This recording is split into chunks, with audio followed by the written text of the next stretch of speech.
Assalamualaikum warahmatullahi wabarakatuh.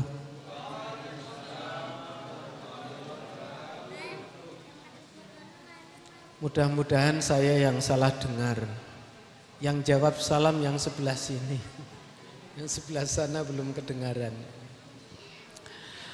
Assalamualaikum warahmatullahi wabarakatuh.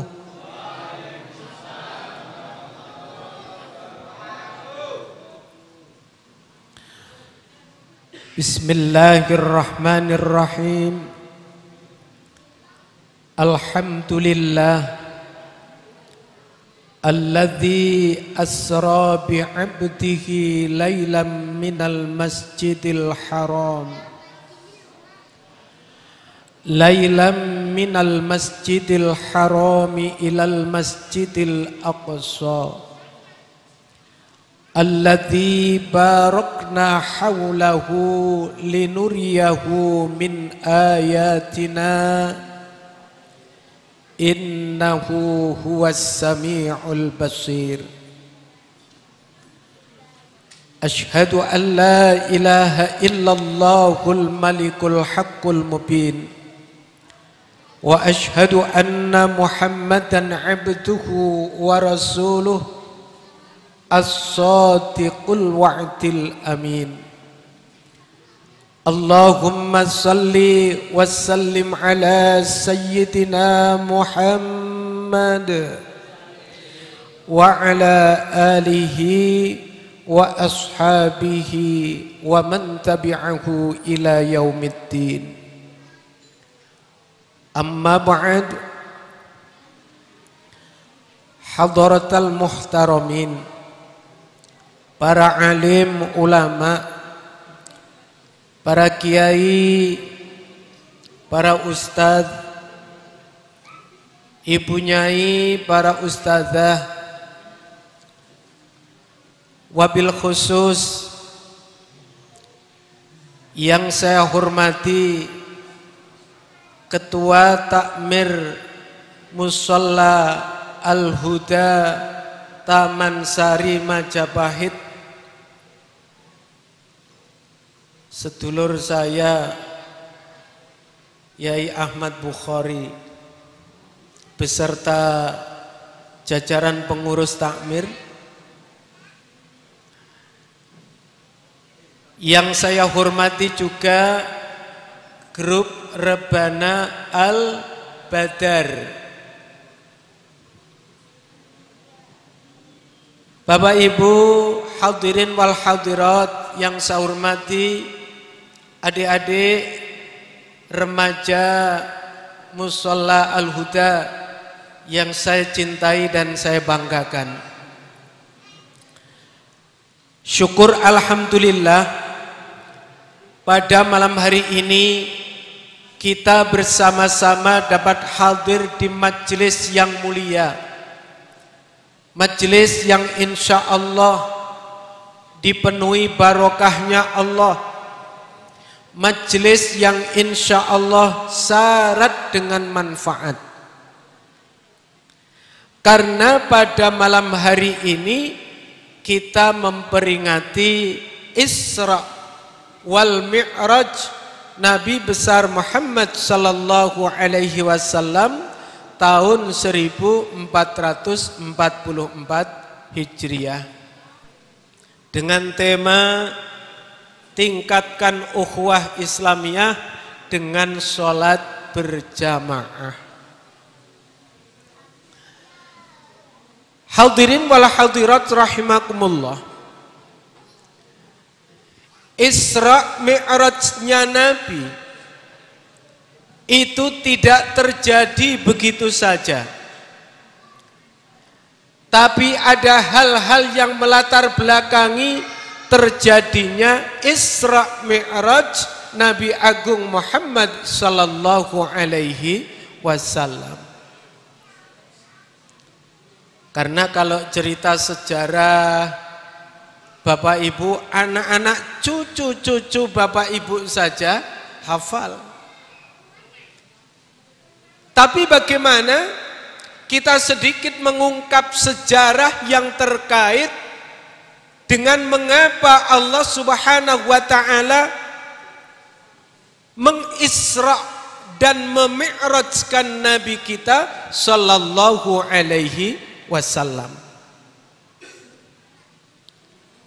Isra, banyak ahli bahasa yang mengatakan perjalanan Nabi dari Al-Masjidil Haram di Makkah Al-Mukarramah menuju Masjid Al-Aqsa di Palestina, yang kemudian disambung sekaligus Mi'raj pada malam itu juga. Dan Mi'raj itu sendiri adalah apa? Naik di waktu malam. Nah, ini ada yang menyebutkan begitu. Tapi nuhun sewu Pak Bukhari, tidak semua naik di waktu malam itu Mi'raj. Naik menuju Sidratil Muntaha untuk menjemput sholat 50 waktu yang pada akhirnya menjadi hanya 5 waktu. Ini ada sejarahnya dan wajib kita ketahui supaya kita mengerti hikmah yang terkandung di dalamnya. Pada saat baginda Nabi sallallahu alaihi wasallam telah menghadap Allah Subhanahu wa taala, di sanalah baginda Nabi memperoleh perintah supaya menegakkan sholat 5 waktu, 50 waktu.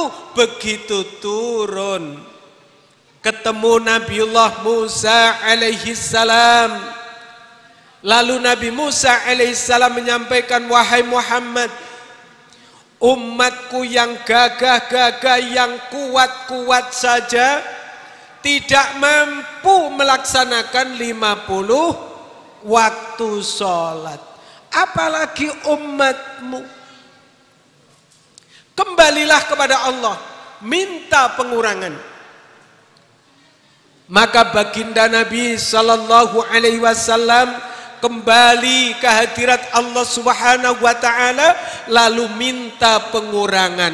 Walhasil setiap turun itu hanya dikurangi 5. Kata Nabi Musa, balik. Turun, kurangi 5 lagi, balik. Sampai pada akhirnya tinggal 5. Itu pun Nabiullah Musa alaihissalam masih menyuruh baginda Nabi kembali kepada Allah Azza wa Jal untuk meminta pengurangan. Apa jawab Nabi kita? Nabi kita sallallahu alaihi wasallam sampun, Nabi Musa, kula sampun lingsem, saya malu, mosok dari 50 sekarang tinggal 5 kok masih minta pengurangan lagi. Saya malu, kata Nabi. Nabi kita itu memang memiliki sifat pemalu yang sangat tinggi. Ini Nabi kita.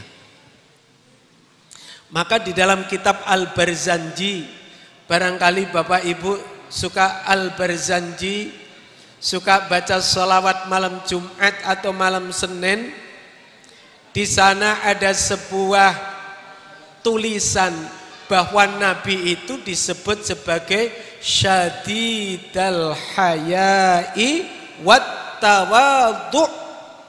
Itu Nabi. Nabi itu sangat pemalu dan rendah hati. Itu Nabi kita. Maka ketika disuruh oleh Nabiullah Musa alaihissalam kembali lagi, Nabiullah sallallahu alaihi wasallam sampun tidak cukup.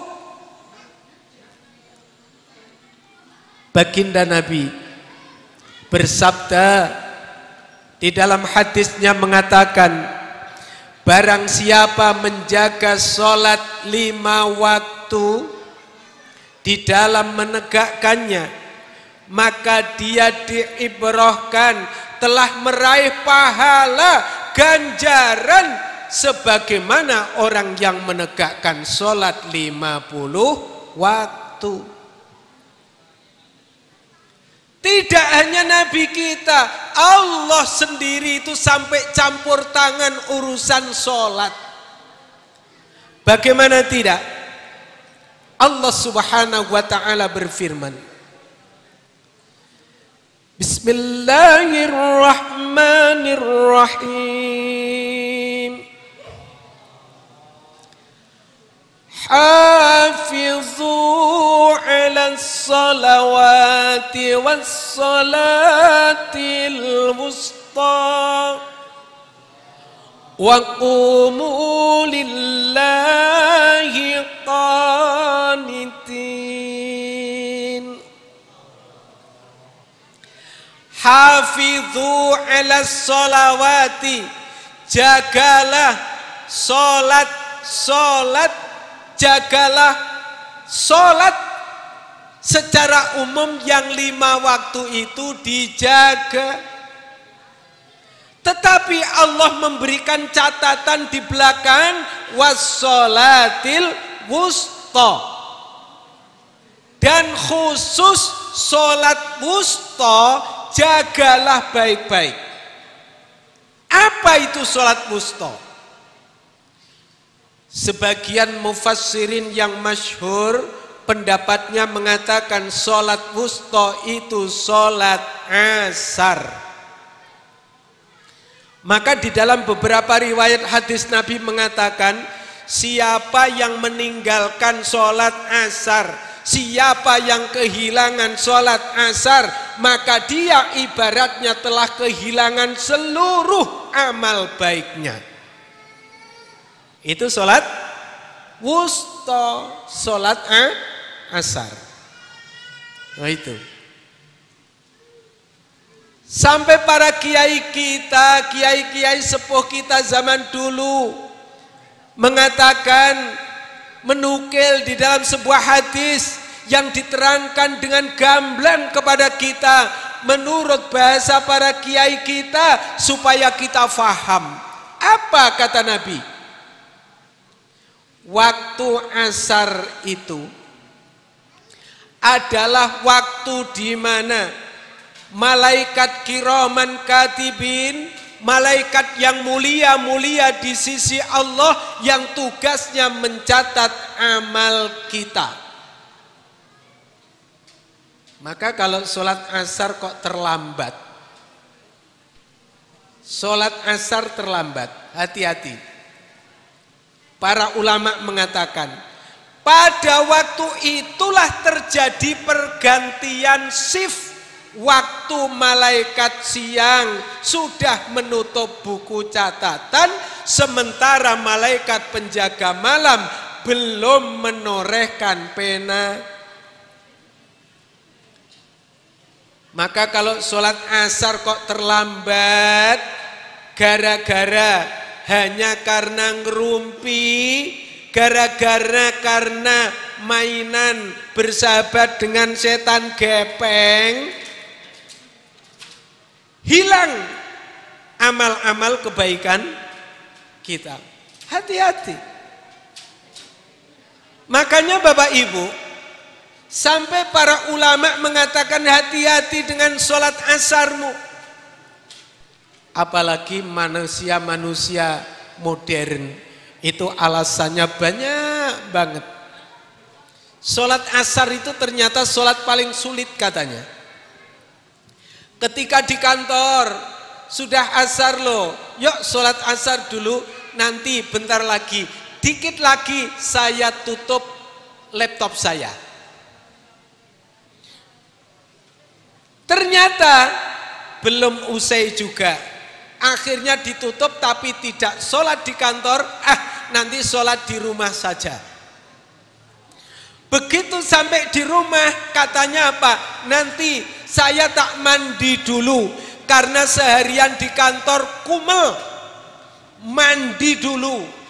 Begitu mandi lumayan, sekali wudhu sholat asar sekalian maghrib wudune siji. Oh niku enten sing ngoten niku, Pak. Tapi niku mboten mriki, mriko daerah wetan mriko lho, saking ngene kula. Masya Allah. Alasannya ki ono wae. Alasannya ada. Padahal sholat asar diamanahkan oleh Allah supaya benar-benar dijaga. Maka tadi dikatakan hafidhu ala sholawati. Sholat-sholat kita itu dijaga. Khusus sholat wusta, sholat asar itu harus benar-benar lebih mendapatkan prioritas. Padahal mohon maaf Bapak Ibu, kita menegakkan sholat,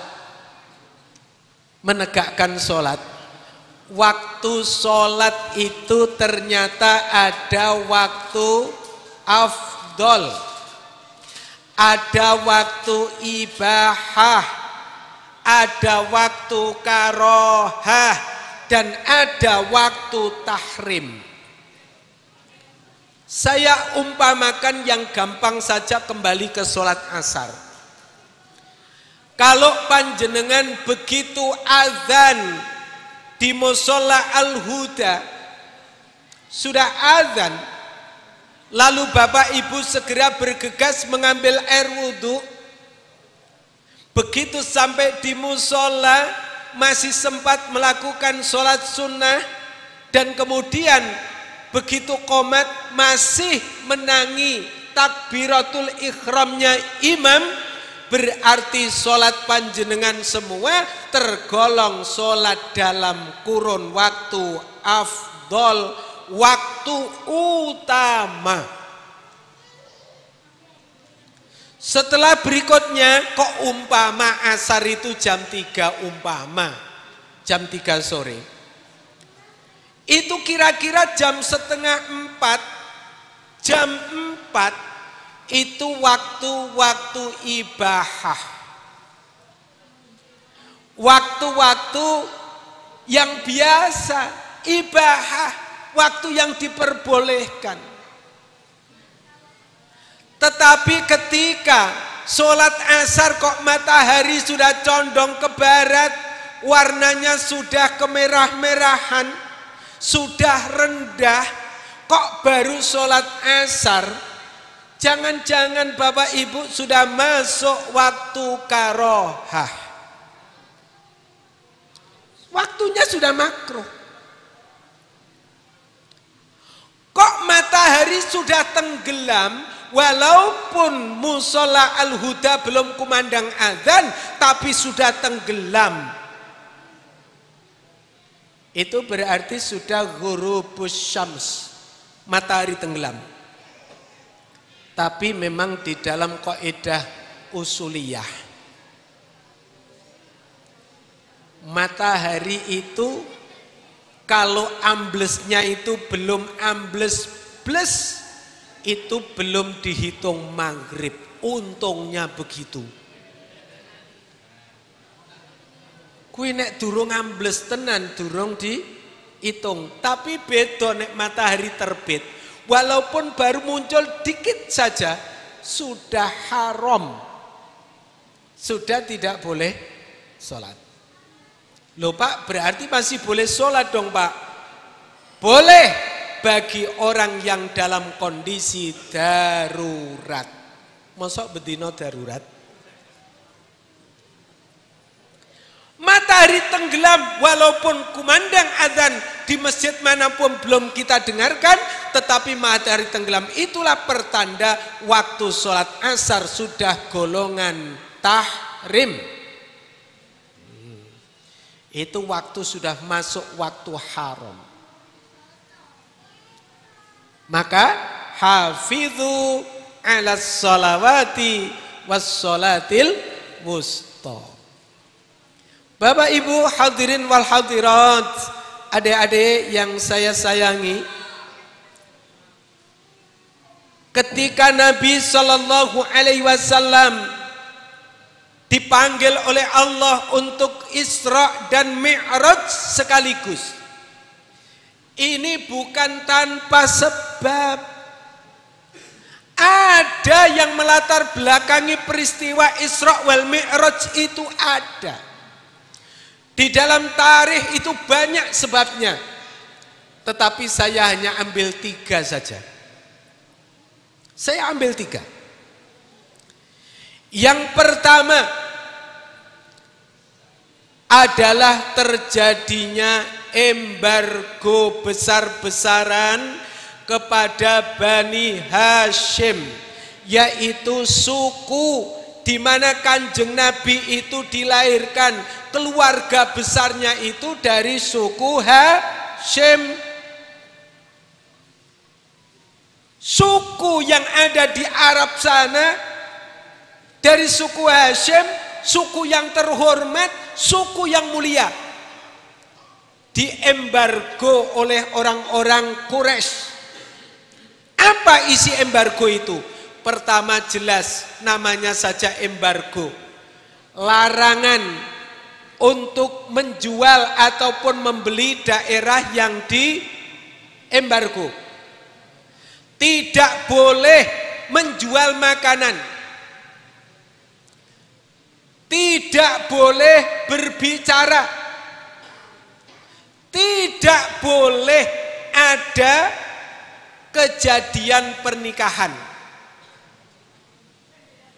Padahal waktu embargo ini di beberapa riwayat cukup lama, sampai kaum Bani Hashim itu banyak yang lemah, kelaparan, kurang gizi.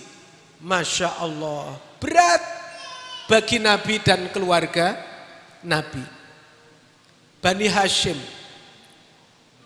Ini yang pertama. Yang kedua, wafatnya paman Nabi yang selama ini menjadi pembela Nabi, paman Nabi yang selama ini jadi bemper perjuangannya Nabi, paman Rasulullah yang selama ini memelihara Nabi dari kecil, mencintai Nabi dengan sepenuh hati seperti ayahnya sendiri. Kepada Nabi seperti anak sendiri. Itu siapa? Abu Thalib. Abu Thalib paman Nabi ini wafat, meninggal dunia. Padahal pada saat Nabi Shallallahu Alaihi Wasallam begitu bencinya orang-orang kafir Quraisy, itu Nabi disuruh berhenti dakwah, Nabi diancam, Nabi dikejar-kejar dan lain sebagainya. Tapi Abu Thalib pernah mengatakan begini, "Ya Muhammad, selama pamanmu ini, selama Abu Thalib masih hidup, engkau tidak akan pernah disentuh oleh mereka." Itu sesumbarnya Nabi, siapa? Abu Thalib. Saking sayangnya kepada Nabi. Apa yang terjadi? Begitu Abu Thalib benar-benar wafat, Abu Thalib benar-benar meninggal dunia, kesempatan kafir Quraisy menekan dan terus menekan baginda Nabi Sallallahu Alaihi Wasallam. Tidak lama kemudian Bapak Ibu, istri tercinta, istri Rasulullah Sallallahu Alaihi Wasallam, yaitu Khadijah Al-Kubra, juga dipanggil oleh Allah Subhanahu wa Ta'ala di atas pangkuan Nabi.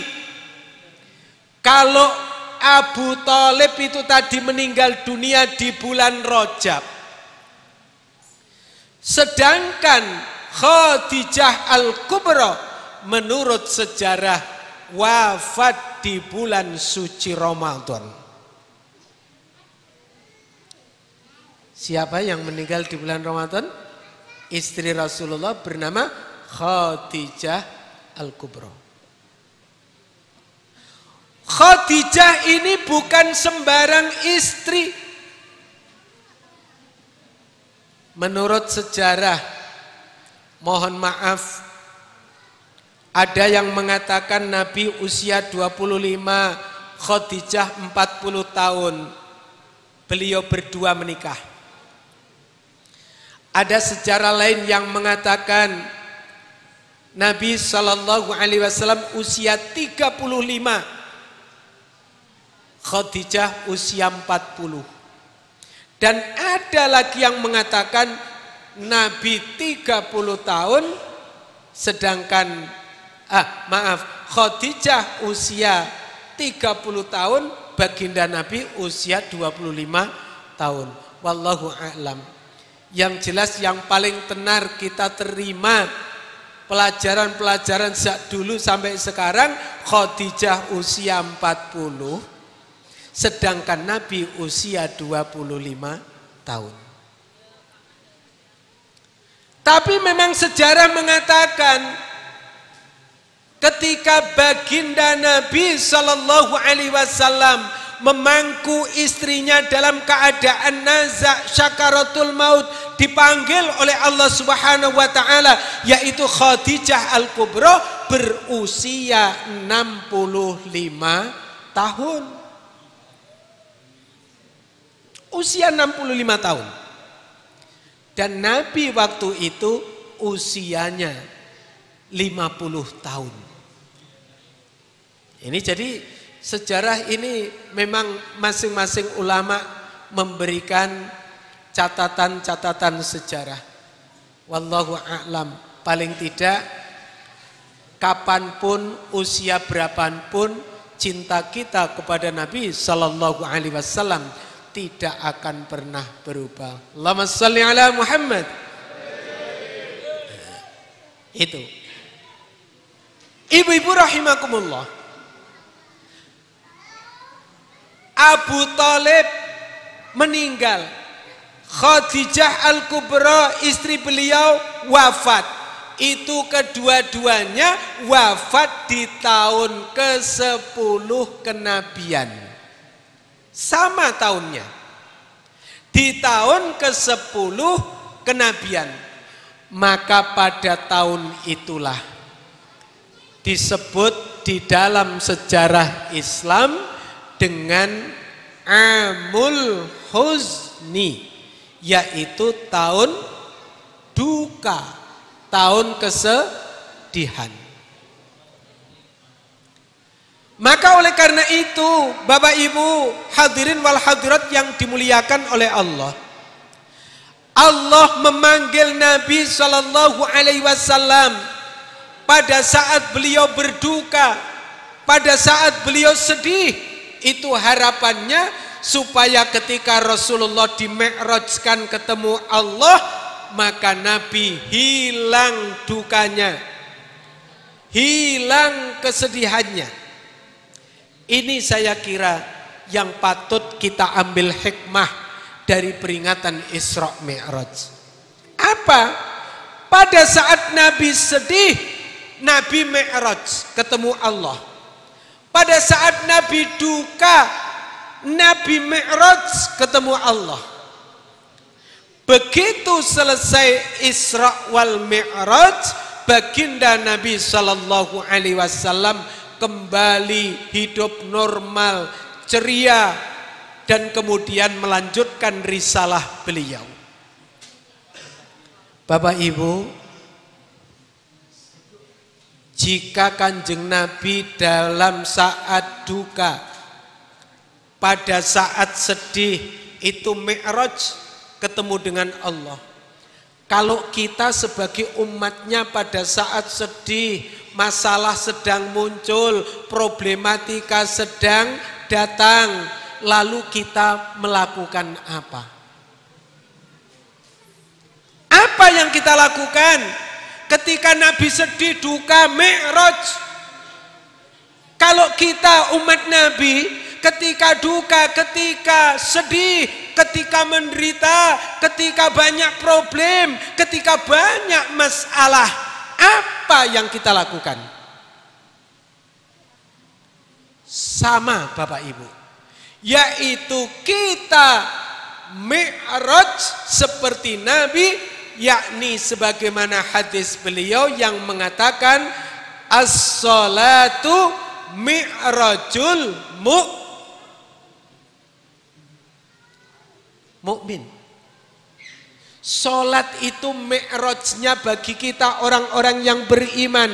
Kita mau ada masalah atau tidak, apalagi ada masalah, ada problem, ada ujian sedang dicoba oleh Allah. Siapa sih manusia hidup yang tidak mengalami cobaan? Siapa sih orang yang hidup tidak diuji oleh Allah? Nabi SAW bersabda, sesungguhnya Allah pasti mempergilirkan ujian dan cobaan kepada setiap hambanya. Pada saat itulah kita tidak kemana-mana, tidak ke siapa-siapa, tetapi kita mi'raj, sowan kepada Allah Subhanahu wa ta'ala. Pasti dapat solusi, pasti kesedihan hilang, pasti penderitaan sirna, yaitu dengan mi'rajul mu'min, yaitu dengan menegakkan sholat. Gitu Bapak Ibu. Jadi itu hikmah mi'rajun Nabi. Kalau Nabi sedih, mi'raj. Kita sedih, ikut mi'raj. Karena kita umatnya Nabi Muhammad sallallahu alaihi wasallam. Tidak kemana-mana, ke masjid, ke musola, gelar sajadah. Tidak ke siapa-siapa, kepada Allah kita mengadu, kepada Allah kita minta solusi, kepada Allah kita bercerita apa yang kita alami. Bapak Ibu, ada orang yang baru mengalami problem, masalah, terus diceritakan kepada sahabatnya. Lalu sahabatnya itu tadi dikasih pesan, Bu, tapi cerita ini hanya untuk penjenengan loh. Jangan cerita kepada siapapun. Siap Bu? Ibu yang diceritani itu tadi tidak tahan, mosok cerita bagus begini tidak diceritakan ke orang lain. Akhirnya jebol itu diceritakan juga kepada ibu sebelahnya. Bu, tapi cerita ini hanya kagem penjenengan loh. Ibu yang selesai diceritani, cerita lagi dengan pesan yang sama. Maaf Bu, ini hanya untuk penjenengan. Akhirnya sak musola Al-Huda ngerti kabeh, sak Taman Sari ngerti kabeh. Coba cerita kepada Allah, coba minta solusi kepada Allah, coba semuanya itu dicurhatkan hanya kepada Allah, zat yang maha merahasiakan. Tidak akan kemana-mana sampai kiamat. Bahkan mungkin setelah kiamat, yaumul hisab, mungkin bisa dihapus oleh Allah, tidak diperlihatkan oleh Allah, manakala kita sudah melakukan taubatan nasuha. Itu sudah di-delete kata orang sekarang. Sudah dihapus. Kenapa? Karena sudah taubat. Masa sih Pak, dengan sholat dosa kita bisa gugur? Ada hadis-hadis yang meyakinkan kita Bapak Ibu. Pertama, hadis mengatakan as-shalawatul khamsu wal jumu'atu ilal jumu'ati kaffaratul lima bainahuma lam tushal kabair. Salat 5 waktu dari subuh, zuhur, asar, maghrib, isya, jumlahnya 5 waktu, Dikatakan oleh baginda Nabi, solat ini tadi adalah tuh apa? Dikatakan oleh Nabi, as-shalawatul khamsu wal jumu'atu ilal jumu'ati, dan satu Jum'ah menuju Jum'at berikutnya itu adalah kafarah, penebus dosa, menggugurkan dosa yang terjadi di antaranya. Sholat isya ditegakkan sampai dengan subuh kembali ditegakkan. Sholat isya ditegakkan, dosa antara maghrib sampai isya gugur. Subuh ditegakkan, dosa antara isya sampai dengan subuh diampunkan. Zuhur ditegakkan, dosa antara subuh sampai zuhur gugur. Sampai dengan kembali waktu yang awal. Semua menjadi kafarah, semua menjadi penebus dosa. Apalagi bapak-bapak yang memiliki kewajiban Jumatan,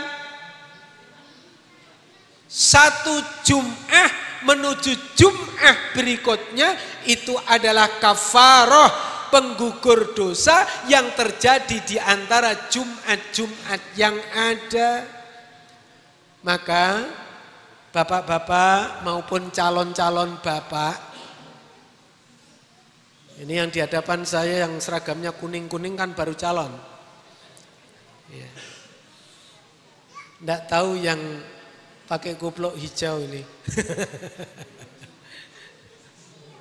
Sampun nggih. Oh, sebelah meleh. Alhamdulillah. Berarti wis sempurna. Jumatan itu usahakan khotib belum naik mimbar. Usahakan. Kenapa? Di dalam riwayat hadis Nabi, kalau hari Jumat itu di pintu-pintu masjid itu para malaikat itu mengabsen kita. Siapa yang datang awal dicatat, siapa yang datang kedua dicatat, sampai yang datang terakhir sebelum khotib naik mimbar.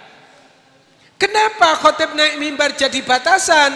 Bapak-bapak, kalau khotib sudah naik mimbar, maka buku catatan ditutup, para malaikat masuk ke soft-soft seperti soft kita. Berarti kanan kiri Bapak Ibu, jangan-jangan kanan kirinya Pak Buhari itu malaikat semua. Iya, itu para malaikat sudah masuk pada soft-soft, ikut mendengarkan khutbah dan ikut melaksanakan sholat Jum'ah. Wallahu a'lam. Hari Jumat pada saat di Masjidil Haram itu banyak sekali orang-orang yang mengalami peristiwa luar biasa. Pada saat hari Jumat tiba-tiba terdengar persis seperti suara helikopter itu mau mendarat di atas masjid. Getarannya, suaranya, sampai orang itu banyak yang takut masjid itu seakan-akan goncang. Mereka banyak yang mendekati tiang-tiang masjid. Bahkan mereka banyak yang berhamburan. Dikira masjid mau rubuh. Dikira ada gempa. Ternyata tidak ada apa-apa. Begitu ditanyakan kepada ulama, Pak Kiai, apa panjenengan tadi merasakan seperti yang saya rasakan? Iya, sama. Niku nopo Pak Kiai? Pak Kiai le menjawab, ketika Jumatan belum dimulai, itu para malaikat turun ke Masjidil Haram, ke masjid yang suci nan mulia itu. Mereka turun untuk ikut mendengarkan khutbah, dan ikut melaksanakan Jumatan. Berarti hanya di Masjidil Haram tok dong Pak? Enggak, termasuk di masjid kita masing-masing. Kata Pak Bukhari, wong ini izinnya itu izin masjid. Sebentar lagi buat Jumatan, enggak apa-apa asal bisa menjaga 40-nya. Sanggup Pak Bukhari? Dereng, urung wani. Soalnya ketua takmir dhewe Jumatan ning kampus soalnya. Enggak berani. Bapak Ibu yang dimuliakan oleh Allah, itu para malaikat. Jadi Jumatan itu satu Jumat menuju Jumat berikutnya penggugur dosa. Salat yang satu menuju salat berikutnya penggugur dosa. Masya Allah. Ini salat bukan ibadah biasa. Salat itu adalah ibadah sebagai penghulunya ibadah, tetapi kebanyakan orang justru ngentengke. Orang tahu salat itu loh Bapak Ibu, Ramadan poso. Orang salat 5 waktu terawih full, lu kan bingung toh. Aja meneh ana sing luweh istimewa. Salat 5 waktu ya ora. Poso Ramadan ya ora, traweh nggih mboten, salat Id teko paling awal ning ngarepe khotib. Masya Allah, hebat. Iku jenenge wajib ditinggal, sunnah dioyak. Iku padha karo ana wong lanang ora nganggo sarung ya ora, nganggo kathok ya ora, nganggo klambi ya ora, ning nganggo peci, nganggo dasi. Nggih niku ninggal salat 5 waktu, ninggal puasa Ramadan, tapi salat Id ning ngarep dhewe. Salat Id niku wajib napa sunah? Sunah. Salat tarawih niku wajib napa sunah? Sunnah, tapi sunnah muakkadah lho niku. Mangke jarine Ustadz Ahsin sunnah. Sunnah kan dilakoni kena, ditinggal ra apa-apa. Akhirnya milih ra apa-apa. Padahal sunnah niku investasi, tabungan Bapak Ibu. Hadirin wal hadirat yang dimuliakan oleh Allah. Ya ini karena judulnya adalah apa? Meningkatkan ukhuwah Islamiyah dengan sholat berjamaah. Jadi intinya sholat, memang Mi'raj itu intinya sholat. Jadi ternyata sholat itu adalah ibadah yang penting, yang terpenting. Mari kita buktikan sepenting apa dia. Awwalu ma yuhasabu bihil abdu yaumal qiyamah as-salah, fa in saluhat saluha sairu amalih, wa in fasadat fasada sairu amalih. Ya. Pertama-tama kelak di akhirat, besok pada hari kiamat, amal yang pertama ditanyakan adalah tentang sholat. Nek sholate apik, kabeh ngibadah amal soleh apik. Tapi nek sholate elek, dinilai para malaikat elek, dinilai para malaikat jelek, maka ibadah amal soleh yang lain itu turut menjadi jelek, sekalipun itu ibadah haji yang bayarnya lama, antrine suwi, itu ikut jelek manakala sholatnya jelek.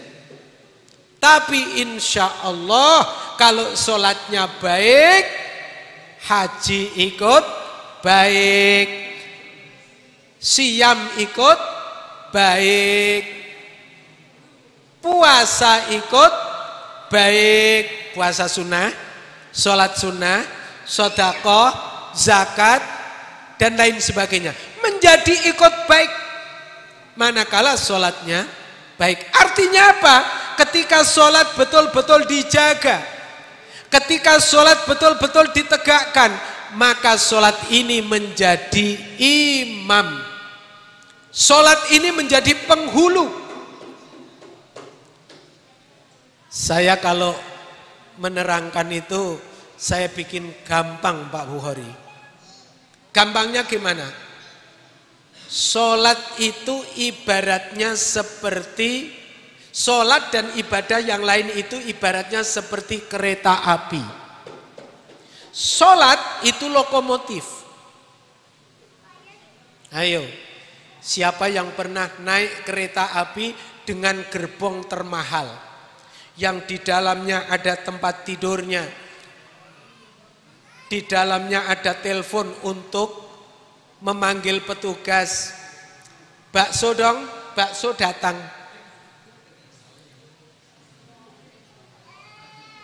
Iya, tempatnya leks, harganya mahal, kebanggaan bagi orang yang berduit. Pertanyaan saya, walaupun gerbong interiornya bagus, bayarnya paling mahal, isinya paling lengkap, tetapi kalau lokomotifnya macet arep ning ndi? Iya toh? Kalau lokomotifnya macet itu lo terus mau kemana? Mau berbangga-bangga kilo. Aku ning gone gerbong paling mahal, lah sampean ning kono tok lah mending pelaku. Itu gara-gara lokomotif macet. Kalau sholat jelek, yang lain jelek. Sholatnya baik, lokomotif jalan. Walaupun gerbong kelas ekonomi Kaligung, tetap nikmat jalan. Sekalipun gerbong yang paling belakang tetap jalan. Tapi gerbong yang paling depan atau gerbong yang tengah, pokoknya gerbong yang termahal tidak akan kemana-mana kalau lokomotifnya macet. Maka mari kita jaga lokomotif ibadah kita, yaitu sholat 5 waktu. Bapak Ibu yang saya hormati, Pak Bukhari biasanya sampai jam berapa Pak? Oh, 9:30. Ini sudah jam 10:04 padahal. 10 kurang 1 jam. Bapak Ibu yang dimuliakan oleh Allah, di dalam kitabnya Syekh Ahmad bin Muhammad Atha'illah, di dalam Al-Hikam, itu dikatakan begini, as-salatu tuhratun lil qulub min adnasid dzunub wastiftahul libabil ghuyub. Salat itu penyuci hati, salat itu pembersih hati dari kotoran-kotoran dosa. Wastiftahul libabil ghuyub, dan pembuka pintu-pintu kegaiban. Dengan salat, bagi yang bingung tidak akan bingung lagi. Bagi yang hatinya gundah gulana, salat tenang hatinya. Bagi orang-orang yang hatinya sumpek, gelap, dengan salat akan mendapatkan nur cahaya petunjuk. Ini salat. Bagi orang yang terkena rahasia, dong-dong iki apa ya iki? Aku kok entuk fitnah kaya ngene. Salat, maka Allah akan membukakan pintu-pintu keghaiban dan akhirnya kita akan mendapatkan jawabannya. Ini loh, anak-anak muda Siti cantik, Fatimah manis. Terus siapa lagi? Hindun sedep. Bingung niki pilih sing pundi nggih? Salat, sebab nek nafsune awake dhewe mesti milih sing paling ayu, iku nafsu. Ayu kena, tapi atine ya ayu. Tapi sing ngerti kan Gusti Allah. Makanya dalam kondisi seperti itu istikharah, salat 2 rakaat istikharah. Sudah lulus sarjana, PNS diterima, perusahaan BUMN diterima. Bahkan perusahaan kecil karena coba-coba juga diterima juga. Ini pilih yang mana? Nafsu pilihnya PNS lah. Nafsu pilihnya BUMN gajinya besar. Apakah betul endingnya nanti seperti yang kita harapkan? Bisa jadi ketika sholat istikharah bolak-balik sing metu malah sing perusahaan kecil sing lagi berkembang. Kok metune kuwi terus pripun niki Pak Kiai? Nek iku ancen saka Gusti Allah, lakoni insyaallah endingnya bahagia kamu.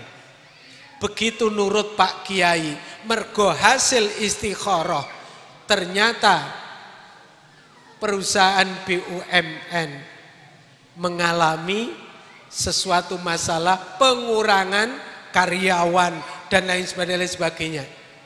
Itu setelah berjalan, kita kan tidak ngerti di awal. Begitu PNS, PNS kok ngene-ngene tok ya, ora berkembang dong ning BUMN. BUMN mending. Nah, ternyata apa? Allah memilihkan tidak seperti nafsu kita. Ternyata di perusahaan kecil itulah kita cepat, karir kita terus menanjak dan cepat menjadi pucuk pimpinan. Nah, yang tahu siapa? Nah, itu kalau orang-orang tua kita dulu mengatakan lebih baik menjadi ikan besar di kolam kecil daripada menjadi ikan besar tapi di lautan. Ora ketara. Ikan tidak seberapa besar tapi kolamnya kecil. Ketara, ketok gedene. Maka cepat naiknya. Itu yang tahu siapa? Ya Allah.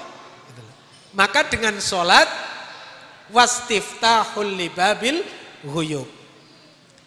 Hadirin wal hadirat yang dimuliakan oleh Allah.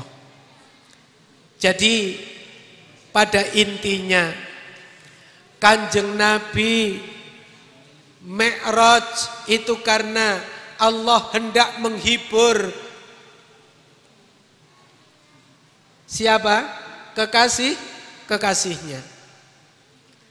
Allah memanggil Nabi untuk Mi'raj adalah untuk kepentingan umatnya. Kenapa? Andaikan hidup tanpa sholat. Itu kalau orang yang keset sholat, alhamdulillah toh Pak. Hidup tidak usah sholat. Bebas. Tapi ingat, dengan sholat itulah seluruh problem diletakkan. Karena kita ketemu Allah. Dengan sholat itu hati kita menjadi tenang, tentram. Kenapa? Karena di dalam sholat kita sekaligus berzikir. Itu di dalam Quran surah Al-Mudaththir dikatakan, wa aqimis sholata li dzikri, dan dirikan sholat untuk berzikir mengingatku. Jadi sholat itu mengingat Allah. Tapi gampang apa susah itu? Sholat hanya mengingat Allah khusyuk. Itu gampang apa susah? Susah. Tapi walaupun susah, kata Nabi, setidak-tidaknya pas takbiratul ihram usahakan khusyuk. Usalli fardul isya'i arba'a raka'atin mustaqbilal qiblati adaan ma'muman lillahi ta'ala. Allahu akbar. Usahakan itu khusyuk.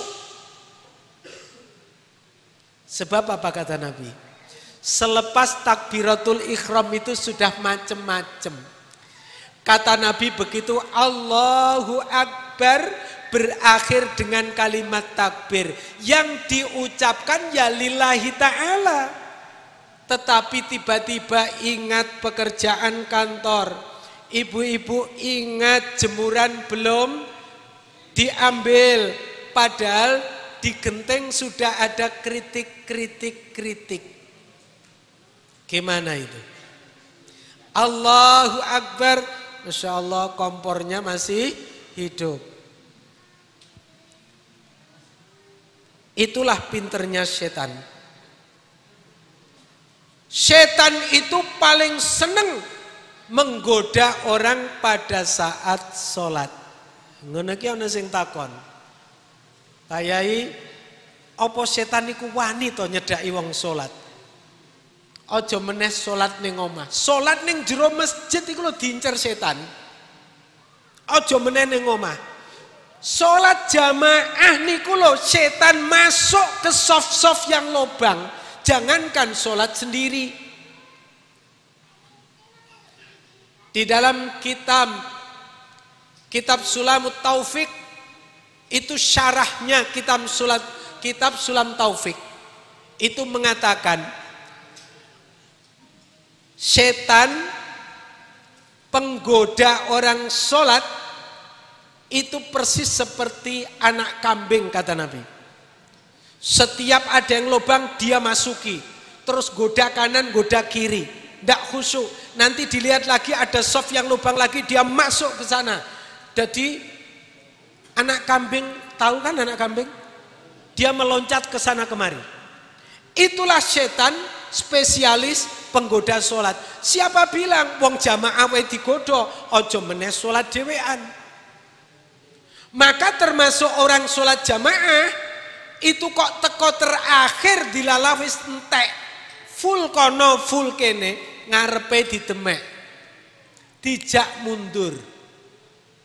Kuwi nek sing ra tau ngaji mesti ngamuk. Digeret.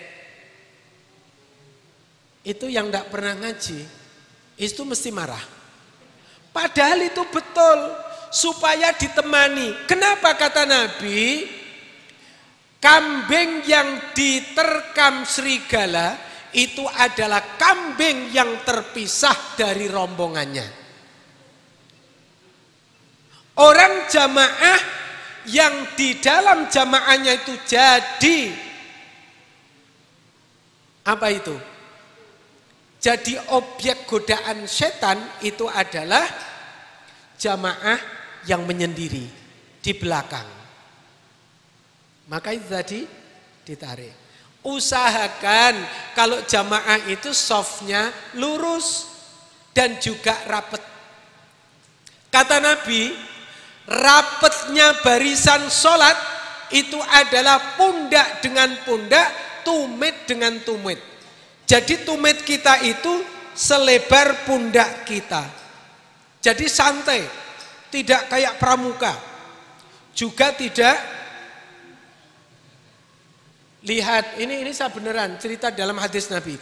Pundak dengan pundak, tumit dengan tumit. Rapat insya Allah. Kalau kesempitan susah bergerak, kalau kelebaran itu nanti justru lubang. Pundak dengan pundak, tumit dengan tumit. Bagaimana supaya barisan itu bisa lurus? Nabi mengajarkan tumit dengan tumit yang dijadikan ukuran itu adalah tumit belakang ini. bukan ujung jempol kaki. Sebab jari kaki itu ada yang panjang, ada yang pendek. Tapi kalau tumit sama, ketika baris kok tumit yang jadi ukuran, insya Allah lurus. Tapi yang ketika dijadikan ukuran kok ujung jari kaki, insya Allah kayak ular. Nggak percaya silakan coba. Nanti dijapri saya, Pak Ustadz ngapusi, gitu aja. Tumit dengan tumit, insya Allah lurus. Saya sudah pernah mencoba dan sudah tak terapkan. Tapi bareng seminggu wis ilang. Seminggu wis ilang. Ojo meneh niku teng masjid kula lho Bapak Ibu. Sajadahe gedhi ra entuk diedak wong. Akhirnya longgar. Kira-kira wong telu nggo sajadah gedhi-gedhi kabeh. Kuwi longgar-longgar. Kuwi setane seneng. Maka kalau berkesempatan kok bawa sajadah besar, bilang saja, Bapak monggo mepet saja. Lah mangke ngedai sajadah. Udah apa-apa. Monggo ndak apa-apa. Sajadah ini buat barengan. Kalau perlu tak alangke. Tapi kalau memalangkan sajadah itu adabnya. Sing mau ning nggo sikil ki nggo bathuke dhewe. Aja nggo sikil diwehke wong. Loh, saestu niki adab loh. Sebab orang yang kita kasih, lah iya toh, sing nggo sikil diwehke aku. Padahal deloki sikile sing duwe sajadah, Masya Allah, iki kudu ngempet bernafas ini. Mohon maaf Bapak Ibu, selingan tapi itu adab. Jangan salah. Sholat itu semakin dibahas tidak akan ada habisnya. Semakin dibahas semakin kelihatan kekurangan kita. Itu sholat ya. Maka imam selalu mengatakan sawu i'tadhiru, luruskan, rapatkan. Sallu sufufakum fa inna taswiyatas sufufi min tamamis sholah. Sesungguhnya lurus dan rapatnya barisan sholat adalah bagian dari kesempurnaan sholat kita. Nah, kok ada ukhuwahnya Pak? Iya, penjenengan ke masjid berjamaah itu sekaligus silaturahim. Kok ada satu jamaah yang biasanya tidak hadir, tidak kelihatan? Itu pasti ketahuan loh. Si fulan sing gaene jamaah ngarepisan pojok tengen kae kok ra ketok ning ndi yo. Oh, nuwun sewu Pak Kiai nembe gerah. Lho ketahuan. Nabi itu pernah mempunyai jamaah. Seorang laki-laki namanya Sya'ban. Begitu hilang dari barisan, Nabi selesai sholat tanya kepada para sahabat. Orang yang biasa di situ itu kemana ya? Oh, maaf Kanjeng Nabi, itu Sya'ban. Dengar-dengar dia sakit. Nabi terus kemudian mengatakan, yuk nanti kita bersama-sama ke sana. Akhirnya Nabi ke sana betul. Yaitu ke rumahnya sahabat Sya'ban. Apa yang terjadi? Begitu Nabi tindak ke sana, rumahnya jauh.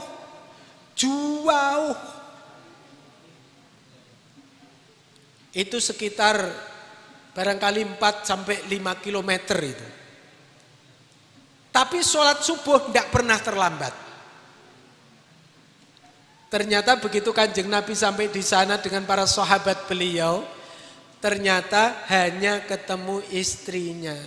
Betul, ini rumahnya Sya'ban. Leres Pak, penjenengan sinten? Kula Muhammad, bareng krungu nek sing rawuh itu Kanjeng Nabi, Masya Allah. Akhirnya nanya, Sya'ban katanya sakit mana? Kemudian dapat jawaban dari istri Sya'ban, Sya'ban sampun boten wonten Kanjeng Nabi. Sya'ban sudah meninggal dunia. Inna lillah wa inna ilaihi raji'un. Tapi toh Nabi pada saat naza syakaratul maut, Sya'ban niku ndeleming. Deleming jenengan kenal? Deleming niku ngomong piyambak seperti mengigau. Yang pertama Sya'ban itu mengatakan, kenapa tidak lebih jauh? Kenapa tidak lebih jauh? Niku sing diucapke Kanjeng Nabi. Terus pengkalih, kenapa tidak yang paling bagus? Kenapa tidak yang paling bagus? Terus yang ketiga itu mengucapkan, kenapa tidak semua? Kenapa tidak semua?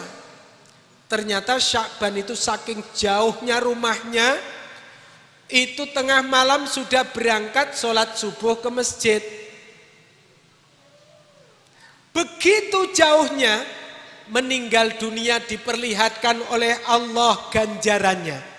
Saking begitu besarnya ganjaran, setiap kaki diangkat satu, itu mengangkat derajat pahala. Setiap menurunkan kaki satu, menggugurkan satu dosa. Maka Sya'ban kemudian mengatakan karena tahu pahalanya, kenapa tidak lebih jauh? Kenapa tidak lebih jauh? Geleming, mengigau. Lalu yang kedua, kenapa tidak yang lebih bagus? Karena pada saat beliau berjalan di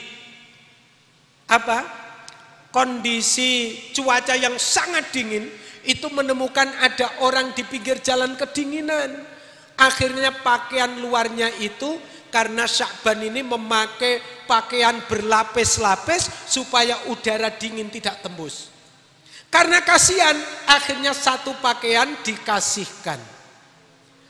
Begitu tahu besarnya pahala memberikan pakaian orang yang memerlukan, Sya'ban mengatakan, kenapa tidak yang lebih bagus?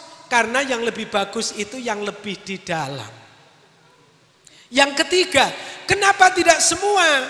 Karena pada saat berjalan menuju masjid, tahu ada orang kelaparan, karena saking jauhnya rumah ke masjid, Sya'ban tidak jarang sangu bekal dari rumah, sangu roti.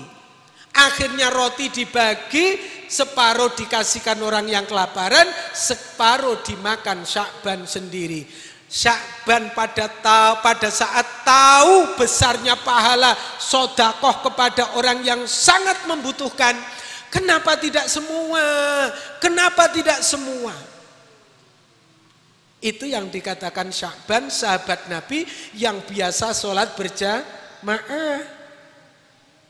Jadi dengan silaturahim itulah akhirnya kabar saudara, kabar tetangga, kabar teman, akhirnya kita tahu dengan silaturahim panjang umur. Dengan berjamaah insya Allah memperoleh 27 derajat. Sholat dhewean rung mesti ditompo, nek ditompo ganjarane siji. Tapi sholat jamaah fa insya Allah di dalam dalil dikatakan jamaah itu dihitung satu oleh Allah. Syah, satu jamaah syah semua. Sing imami hafidh, sing makmum tukang tahajud, ono sing tukang sodakoh, ada yang hatinya bersih, bahkan yang makmum itu ada wali. Insya Allah dihitung satu kesatuan. Itu enaknya jamaah. Karena itu saya nyambung lidahnya Pak Bukhari loh ini. Supaya kalau subuh biasanya berapa baris Pak Bukhari? Alhamdulillah 10 Bu katanya. Gelundung noleh. Insya Allah besok pagi sudah 3 baris. Alhamdulillah. Wallahu a'lam bissawab. Keliwat 5 menit Pak Bukhari. Nyun pangapunten lewat 5 menit panjenengan ikhlasaken nggih. Soale jamin iku mboten didekek mriko soale. Padune wong yo nganggo jam. Bapak Ibu, walaupun kelihatannya guyon dalam bahasa Jawa, mudah-mudahan ini guyon yang maton, tidak waton guyon. Artinya sambil senyum sambil tertawa, tetapi syarat dengan makna. Mudah-mudahan kita mendapatkan hikmah dari peringatan Isra wal Mi'raj Nabi kita sallallahu alaihi wasallam. Karena waktu yang sudah tidak mencukupi, maka mari kita bersama dengan khudu' dan tawadhu kita berdoa kepada Allah Subhanahu wa taala. Kita awali bersama dengan bacaan umul kitab ala hadhihi niyah. Al-Fatihah. A'udzu billahi minasyaitonir rajim. Bismillahirrahmanirrahim. Alhamdulillahi rabbil alamin arrahmanir rahim maliki yaumiddin. Iyyaka na'budu wa iyyaka nasta'in. Ihdinas siratal mustaqim. Shiratal ladzina an'amta 'alaihim ghairil maghdubi 'alaihim waladdallin. Amin. A'udzu billahi minasyaitonir rajim. Bismillahirrahmanirrahim. Allahumma salli ala sayyidina Muhammadin salatan tunjina biha min jami'il ahwali wal afat wa taqdi lana biha min jami'il hajat wa tutahhiruna biha min jami'is sayyi'at wa tarfa'una biha 'indaka a'lat darajat wa tuballighuna biha aqsal ghayat min jami'il khairati fil hayati wa ba'dal mamat. Alhamdulillahi rabbil alamin. Hamdas syakirina hamdan na'imin. Hamdan yuwafi ni'amahu wa yukafi'u mazida. Ya Rabbana lakal hamd kama yanbaghi li jalali wajhikal karimi wa 'azimi sultanik. Allahumma a'inna ala dzikrika wa syukrika wa husni ibadatik. Allahumma aghnina bil ilmi wa zayyinna bil hilmi wa akrimna bit taqwa jammilna bil afiyah. Rabbi ij'alna muqimas shalah wa min dzurriyyatina Rabbana wa taqabbal du'a. Rabbana ighfir lana wa liwalidina wa lil mu'minina yawma yaqumul hisab. Rabbana atina fid dunya hasanah wa fil akhirati hasanatan wa qina adzaban nar wa adkhilnal jannata ma'al abrar. Ya Aziz, Ya Ghaffar, Ya Rabbal Alamin. Subhana rabbika rabbil izzati amma yasifun. Wassalamun alal mursalin. Walhamdulillahi rabbil alamin. Demikian Bapak Ibu, apabila di dalam penyampaian saya ada tutur kata yang kurang santun, sikap saya yang kurang sopan, saya mohon maaf yang sebesar-besarnya. Dan apabila ada penyampaian yang kurang sesuai, mohon untuk bertawassul bil haq, tawassul bis sabr. Wallahul muwafiq ila aqwamit thariq. Wassalamualaikum warahmatullahi wabarakatuh.